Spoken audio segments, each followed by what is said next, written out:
So I was it was the Fayetteville ward, but I wasn't in the city of Fayetteville. I was on the outskirts in a place called East Syracuse, which is a village. The way New York is set up is they have hamlets and then villages and then cities and then towns and then counties. And so, for example, I was in the village of East Syracuse, in the town of Manlius, in the city of Syracuse, in the county of Onondaga. And so they have a lot of, you don't have to write all that out on an address, but it was very difficult to understand, like, where are we going when I first got there? Because they'd say, let's go to Manlius. And it's like, okay, well, Manlius is a town, but it's also a hamlet. Are we going to which part? And so that's kind of how New York is made up. And so East Syracuse is a tiny little village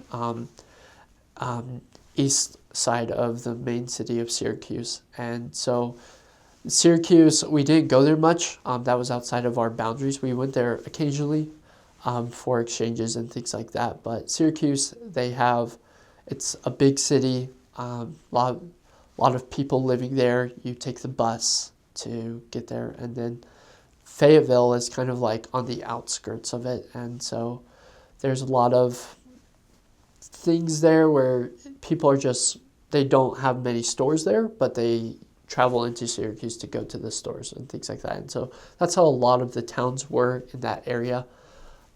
So it was just a lot of small villages, a lot of little hamlets and towns that we would go to. One cool one that is called Chittenango, and that's where Frank Baum, I think, he was the one that wrote Wizard of Oz, correct? I think so. Could be. Could be. I think it's Frank Baum, and that's where he grew up, and so the city, after Wizard of Oz became greatly known and popular, the city actually paved all the sidewalks. They made it a yellow brick, so that it was the yellow brick road of Chittenango in memory of Frank Baum. So that was very interesting.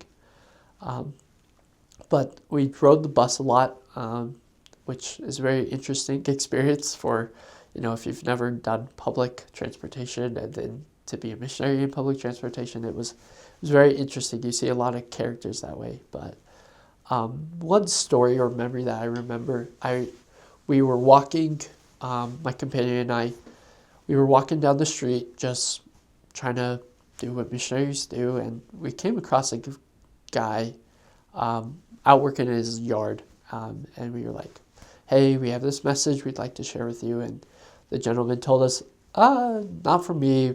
And so it was very interesting. So as missionaries, you're supposed to ask for referrals, but I was so new and so was my companion that we were still trying to get in the habit of it. But with this fellow, we asked, do you know anybody that might want to hear about what we have to say or might be going through a hard time that we can do a pick-me-up?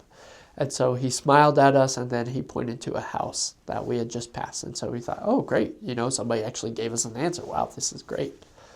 And so we went and knocked on the door, and I remember there's this giant sign that said no trespassing. And so we knocked on the door, and the way it was you had the garage, and then on the left side of the garage was the door, and so you'd go in the door and then walk upstairs to the main part of the house.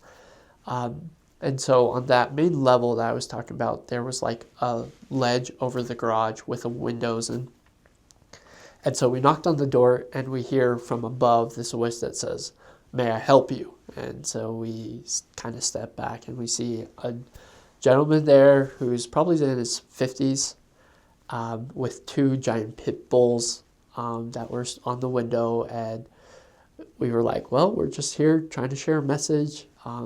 Just want to, see if we can help in any way. And he it was strange. Like, he lurched forward, and then he went back. And he was like, I'm busy, come back next week. Same time, same place. And we're like, okay. And so, which was good because we didn't have the car that week, so we were trying to catch our bus, see one per person. And so it all worked out. We came back, went home, came back, and we talked with the gentleman. And he told us that he doesn't let anybody talk to him. Like, that's not something, whether you're a college student, whether you're a Girl Scout, whether you are an angel, nobody talks to him. And so if you knock on his door, he gives you like a count of like 15 or something, and then he sends his two giant pit bulls on you while he brings his shotgun, which is hidden behind the curtain, and points it out the window. And so we're like, well, we're glad you didn't do that. And so we asked him, why did you not do that? Like, we're grateful for that, but why? And he said, like, something in the back of his head told him, Don, don't you do it. Don't you dare do that. Basically, and we're like, oh, well, we can tell you about that. And so we later went on to tell him about the Spirit. And so he and I became very close. We're still in contact to this day. He hasn't been baptized yet.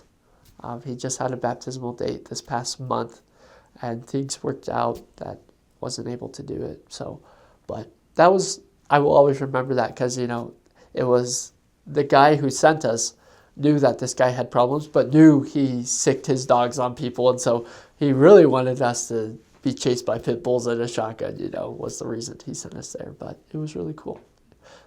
Tender mercy to be used in an interesting circumstance.